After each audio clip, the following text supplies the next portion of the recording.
What's going on, guys? It's Tetrosphere. We're going to go ahead and jump into a discussion type video. This time I'm going to go over some details regarding the Radiant Typhoon, aka Mystical Space Typhoon deck that I play for Genesis format. Someone had commented saying they don't really understand the timing for some of these cards, so I just figured I would go over a quick little discussion of some of the subtleties of these cards as far as like when they can trigger, how they summon themselves, what they do, etc, etc. There are 9 cards here. There is technically a 10th Radiant Typhoon card named Radiant Typhoon Summoning Technique. It's another quick play you can play if you're on a more pure focus strategy, because it is a quick play spell that you can pretty much activate whenever you want. Basically, it searches Mystical Space Typhoon or sends a Radiant Typhoon monster from deck to grave. However, if you're playing this with any other engine that plays quick play spells, that spell is probably not powerful enough to make the cut. So like for me, example, I play Runics, so I do not play Summoning Technique, but it is a viable card in theory. Crazy. 1 second, my dog's going crazy. Come on, Grady. Come on.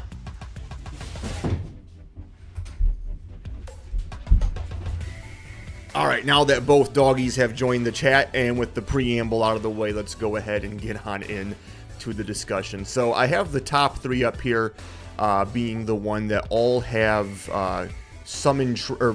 hand triggers that summon themselves. So it's the level 6 Radiant Typhoon Crocy, and then the level 9s Radiant Typhoon Phonix and Radiant Typhoon Vararoon. So all 3 of these say basically if a quick play spell card is activated, trigger, you can special summon this card from your hand. So this is a trigger that triggers in the hand on a new chain during the on the resolution of a chain in which a quick play spell card's activation resolved, with or without effect. As long as the activation was successful, any of these 3 cards are in your hand at the end of the chain, you can trigger exactly one of them to summon themselves. I say exactly one because a rule in Yu-Gi-Oh! Is that only one hand trigger from yourself can exist on the chain. So for example, if a quick play spell card is activated and you have both Phonix and Crocy in your hand, on resolution of that chain, you cannot trigger both Crocy and Phonix. You have to make the choice. Similarly, these cards do not need to be in your hand when the quick play spell was activated. They just need to be in your hand by the time the chain resolved. So if, for instance, you special summon Crocy because any quick play was activated, and then you go Chainlink 1 Crocy to search, and then you go Chainlink 2 Radiant Typhoon Vision to draw. You're going to go ahead and resolve Vision, you're going to draw 2, discard 1, and then you're going to search with Crocy, and you're going to add Phonix and Mystical Space Typhoon. So even though Phonix was not in your hand when Vision was activated, because it was in your hand at the resolution of the chain in which a quick play spell card was activated, you still can trigger Phonix, or of course Vararoon or Crocy, on resolution of the chain. So to be perfectly clear, I don't want to put too fine a point on this, but I do think that for some people that might be kind of confusing. Hand triggers in Yu-Gi-Oh! Don't need to see their trigger condition be met. They just need to be in the hand on resolution of the chain in which their trigger condition was met. This is why, like some of the Fighter King cards, like Garunix for example, it can be added to hand after a fire monster was destroyed during the chain, but as long as it was in the hand by the time the chain ended in which a fire monster was destroyed, it'll still trigger. These are hand triggers as well that can activate during either player's turn. So even if you're going second, or if your opponent plays a quick play playing into your board when you went first and you have one of these 3 in your hand, or if you activate a quick play while your opponent is trying to play into your board, you can trigger these during your opponent's turn as well. Crocy, once you've successfully summoned it, will trigger on summon to search both MST. Well, not necessarily both, and or. You can do just the one. You don't have to search both. But you can search Mystical Space Typhoon and or any Radiant Typhoon card, and either card or both cards or neither card can come from either the deck or the graveyard. So if you have Mystical Space Typhoon in your grave and you want to add Radiant Typhoon Vision from your deck, Crocy can grab both. It can grab Vision and MST from deck. It can grab Vision and MST from grave. It can grab just MST from grave. The combination is whatever you want.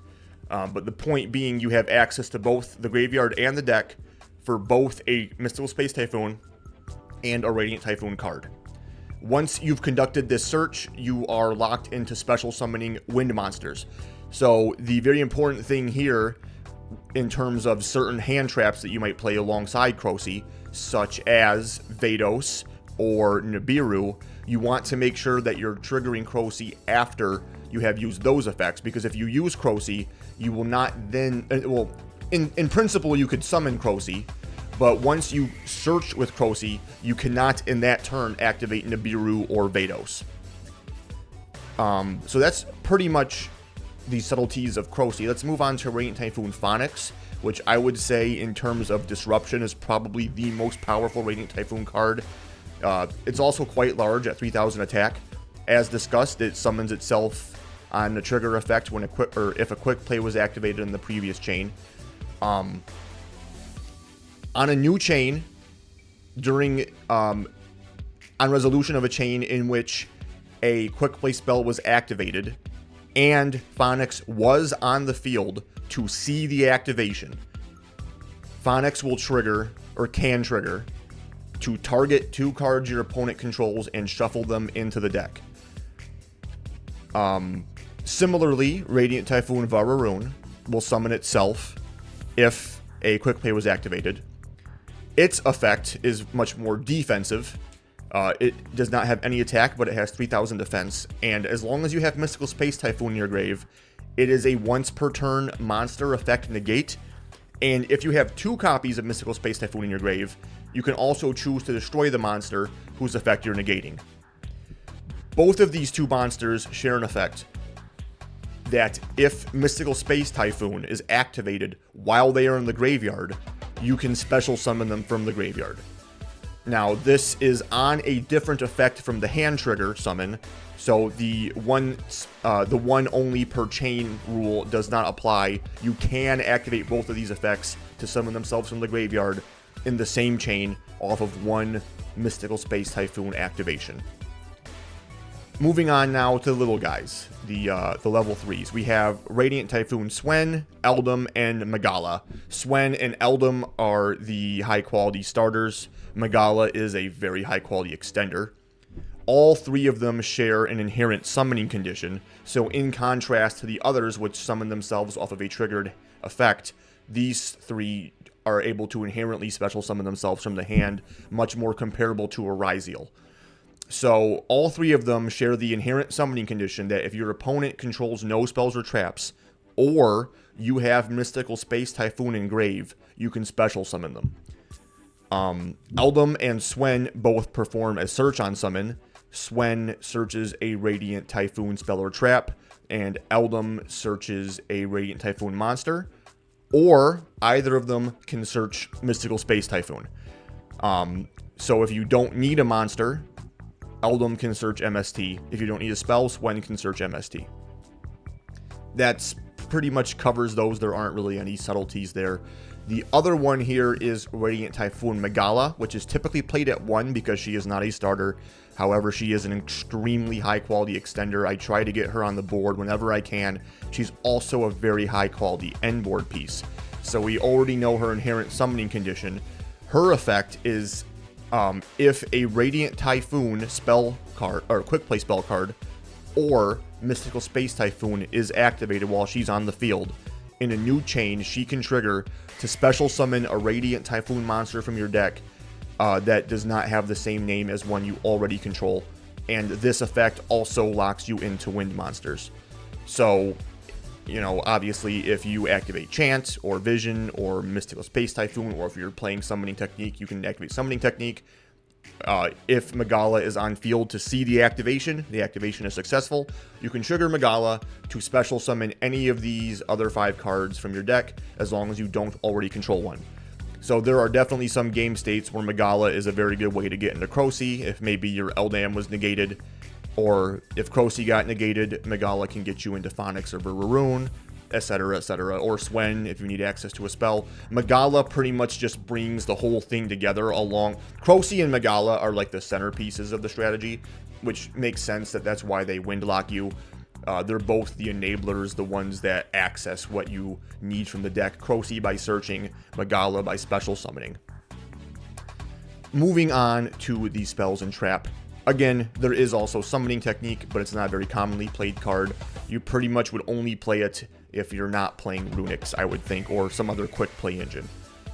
It is a good quick play spell card, though, if you just need a way to activate a quick play whenever you want to trigger the boss monsters, or a way to search MST to revive either of these from grave, or if you already have MST, to send one of these to grave and then activate MST and then revive them from grave. So there is merit to it, but not really worth going over in great detail. So we have Radiant Typhoon Vision, Chant, and Mandate. Vision and Chant are both quick play spell cards that each have a bulleted effect to search Mystical Space Typhoon. They each have 2 bulleted effects, and you are allowed to activate multiple Vision and Chants per turn, but you can only use each effect twice. So in principle, if nothing is negated or messed with, you could, in theory, activate Vision and Chant twice each, searching 2 MSTs in the process. In the case of Vision, the other effect is to draw 2 cards and then discard a quick play spell or a Radiant Typhoon card. If you have neither in your hand, you discard your entire hand. In the case of Chant, you are simply adding a level 4 or lower Radiant Typhoon monster, which would be these 3 in this case. Currently, to my knowledge, there are no level 4 Radiant Typhoons, but perhaps there will be in the future. They also both share an effect, as well as the trap. All 3 of these share an effect that if they are destroyed by Mystical Space Typhoon, you can set them.